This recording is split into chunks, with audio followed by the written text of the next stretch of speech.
മാന്നാറിലെ കലയുടെ കൊലപാതകം ദൃശ്യം 2 മോഡലായോ എന്നുള്ള സംശയത്തിലാണ് ഇപ്പോൾ പോലീസ്. 15 വർഷം മുൻപാണ് ഈ കൊലപാതകം നടന്നത്. ദൃശ്യം റിലീസായത് അതിനുശേഷമാണ്. കൂട്ടുപ്രതികൾ അറിയാതെ ഒന്നാം പ്രതി മൃതദേഹം മാറ്റിയോ എന്നാണ് ഇപ്പോൾ സിനിമാ സ്റ്റൈലിൽ ഇപ്പോൾ പോലീസ് ചിന്തിക്കുന്നത്.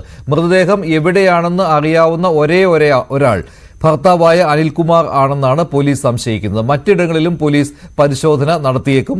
മാന്നാറിൽ കൊല ചെയ്യപ്പെട്ട കലയുടെ മുൻ ആൺ സുഹൃത്തിന്റെ മൊഴി ന്യൂസ് 18 കിട്ടി. മുൻ ആൺ സുഹൃത്തായ കുട്ടമ്പേരു സ്വദേശിയുടെ ചോദ്യം ചെയ്യലും പൂർത്തിയായിട്ടുണ്ട്. കൂടുതൽ വിവരങ്ങൾ നൽകുവാൻ ആജ്ഞ രവീന്ദ്രൻ ചേരുകയാണ്. ആജ്ഞ, എന്താണ് ഇപ്പോൾ പോലീസ് സംശയിക്കുന്നത്?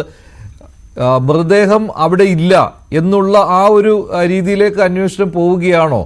എന്തായാലും അനിൽകുമാറിനെ കൊണ്ടുവന്നാൽ മാത്രമേ ഇതിന്റെ അടുത്ത ഘട്ടത്തിലേക്ക് പോകുവാൻ സാധിക്കൂ എന്നുള്ളതാണല്ലോ. ഇതിനുള്ള ശ്രമങ്ങൾ നടക്കുന്നുണ്ടോ?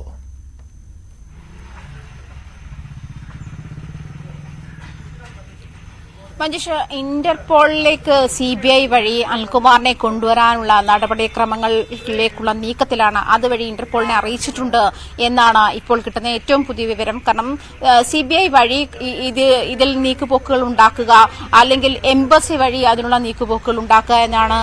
പക്ഷേ ഇത് കുറെ പ്രൊസീജിയർ ഉണ്ടെങ്കിൽ തന്നെയും അത്ര കാലതാമസമുള്ള ഒരു പ്രൊസീജിയർ അല്ല എന്നാണ് മനസ്സിലാക്കുന്നത്. അതുകൊണ്ട് തന്നെ 1-2 ദിവസത്തിനുള്ളിൽ തന്നെ അനിൽകുമാറിനെ നാട്ടിലെത്തിക്കാനുള്ള എല്ലാ നീക്കങ്ങളും പോലീസ് ചെയ്യുന്നുണ്ട്.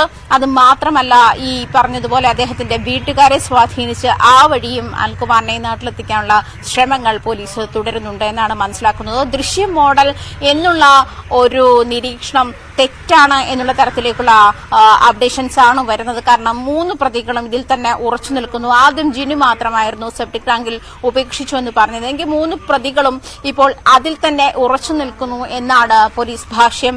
തെളിവുകൾ നശിപ്പിക്കപ്പെട്ടിട്ടില്ല, അതല്ലെങ്കിൽ ആ സെപ്റ്റിക് ടാങ്കിൽ നിന്ന് അത് നീക്കം ചെയ്യുന്ന ഒരു സാഹചര്യം ഉണ്ടായിട്ടില്ല എന്നുള്ള തരത്തിലാണ്. പക്ഷേ കഴിഞ്ഞ ദിവസം SP സംസാരിച്ചപ്പോൾ തന്നെ ഈ മൃതദേഹ അവശിഷ്ടങ്ങൾ കിട്ടിയിട്ടുണ്ട്, പക്ഷേ എല്ലുപോലെ എന്തോ കിട്ടിയിട്ടുണ്ട് എന്ന് മാത്രമാണ് പറഞ്ഞത്. പക്ഷെ അത് കലയുടേതാണോ എന്നുള്ള കാര്യത്തിൽ വ്യക്തതയില്ല. കിട്ടിയത് എല്ലാണ്. അതിൽ ഫോസ്ഫറസുമായി അങ്ങനെ ഒരു കെമിക്കലുമായി ഫോസ്ഫറസിന്റെ രാസസമവാക്യം മീറ്റ് ചെയ്യുന്ന ഒരു വസ്തുവാണ് കിട്ടിയത് എന്ന് മാത്രമാണ് കഴിഞ്ഞ ദിവസം വ്യക്തമായത് എന്നാണ് മനസ്സിലാക്കുന്നത്. ഇതിൽ ഫോറൻസിക് വിദഗ്ധരുടെ നിലപാട് എന്താണെന്ന് അറിയണം, അല്ലെങ്കിൽ അവരെന്ത് കണ്ടെത്തിയെന്ന് അറിയണം. DNA പരിശോധന.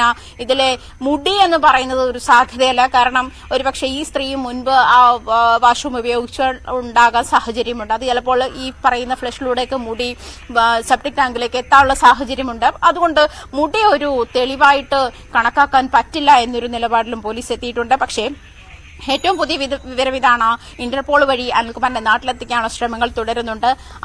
എന്തായാലും ഈ വലിയ പെരുമ്പുഴ പാലത്തിൽ വെച്ചിട്ടാണ് കൊലപാതകം നടന്നത്, അല്ലെങ്കിൽ മൃതദേഹം ആദ്യമായി പറയുന്ന പരാതിക്കാരൻ സുരേഷ് കണ്ടത് എന്നുള്ള കാര്യം വ്യക്തമാണ്. പരാതിക്കാരന്റെ ഈ പരാതിയുടെ അടിസ്ഥാനത്തിൽ പിന്നീട് ഈ ആറ്റിക്കര ജംഗ്ഷൻ വെച്ചിട്ടാണ് ഈ പറയുന്ന 3 പ്രതികളും ജിനോ, സോമൻ, പ്രമോദ് എന്നീ പറയുന്ന 3 പ്രതികളും മൃതദേഹം കാറിൽ കലയുടെ മൃതദേഹം കണ്ടു എന്ന നിലയിൽ ഇവരെ സഹായിക്കണമെന്ന് ആവശ്യപ്പെട്ടത് കൊണ്ടാണ് ഈ 3 പേരും കൂടിയാണ് ഒടുവിൽ മൃതദേഹം മറവ് ചെയ്യാൻ തീരുമാനിക്കുന്നത്, സെപ്റ്റിക് ടാങ്കിൽ തള്ളാൻ തീരുമാനിക്കുന്നത് എന്നുള്ള പ്രതികളുടെ മൊഴിയിൽ തന്നെ അവർ ഉറച്ചു നിൽക്കുകയാണ് എന്നാണ് പോലീസ് അറിയിക്കുന്നത്. എന്തായാലും 15 വർഷം മുൻപുണ്ടായ ഒരു കൊലപാതകം, ഈ പറയുന്ന അതിലെ 3-ാം പ്രതിയായ പ്രമോദിന്റെ ഭാര്യയെ പ്രമോദ് കള്ളുകുടിച്ച് തല്ലുന്ന സാഹചര്യം ഉണ്ടായപ്പോൾ, അല്ലെങ്കിൽ അവരെ മർദ്ദിക്കുന്ന സാഹചര്യം ഉണ്ടായപ്പോൾ ഉണ്ടായ ഒരു ലൂസ് ടോക്കിൽ നിന്നാണ് നിന്നെയും ഈ കലയെ കൊന്നു തള്ളിയതുപോലെ നിന്നെയും സെപ്റ്റിക് ടാങ്കിൽ കൊന്നു തള്ളുമെന്ന് ഭീഷണിയിൽ നിന്നാണ്, അവർ നൽകിയ ഗാർഹിക പീഡന പരാതിയിൽ നിന്നാണ്